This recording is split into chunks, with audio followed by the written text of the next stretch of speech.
حضرت علی رضی اللہ تعالیٰ عنہ نے فرمایا، میری 5 باتیں ہمیشہ یاد رکھنا، بہت کامیاب ہو جاؤ گے۔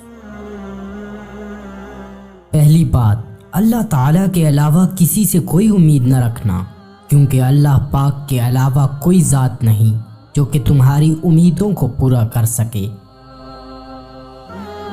دوسری بات، اپنے گناہوں کے علاوہ کسی چیز سے نہ ڈرنا، کہ کل کو جب اپنے اللہ کے سامنے جاؤ گے تو اللہ کو کیا منہ دکھاؤ گے۔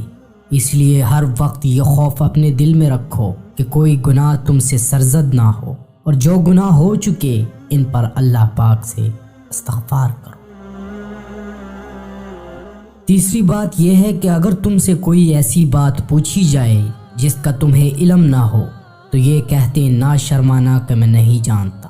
بہت سے لوگ ایسے ہیں جو کہ ایک چیز کے بارے میں نہیں جانتے پھر بھی تکے لگانا شروع کر دیتے ہیں۔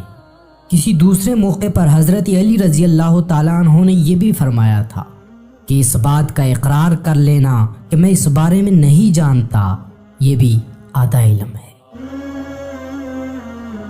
اور چوتھی بات یہ ہے کہ جس بات کا تمہیں علم نہ ہو تو اس کے بارے میں علم حاصل کرنے کی کوشش کرو۔ اور آخری بات یہ فرمائی کہ صبر کرو، ہر حال میں صبر کرنا انسان کے لیے بہتر ہے، اور صبر ایمان کا حصہ ہے، بلکہ یہاں تک فرمایا کہ صبر کا مقام ایسا ہے جیسا کہ بدن میں سر کا مقام ہے۔ معلوم ہوا کہ صبر کے مقام کا ایمان کے ساتھ بڑا گہرا تعلق ہے، اس لیے ہمیں چاہیے کہ ہم صبر کا دامن نہ چھوڑیں۔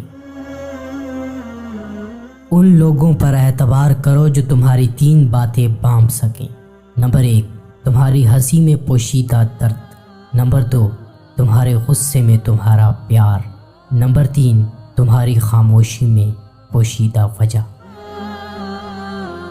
جہاں آپ کی عزت نہ ہو وہاں مت جاؤ، چاہے وہاں کھانا آپ کو سونے کی پلیٹ اور چاندی کے چمچ میں ہی کیوں نہ دیا جائے۔ صرف 2 لوگ مقدر والے ہوتے ہیں، ایک وہ جنہیں وفادار دوست ملتا ہے، اور دوسرا جن کے ساتھ ماں کی دعائیں ہوتی ہیں۔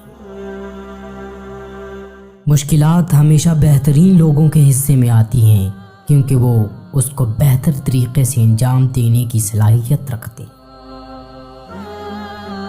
جب تمہارے پاس رزق تمہاری ضروریات سے زیادہ ہو تو فوراً سمجھ جانا کہ یہ کسی کا حق ہے جو تمہارے پاس اس کی امانت ہے۔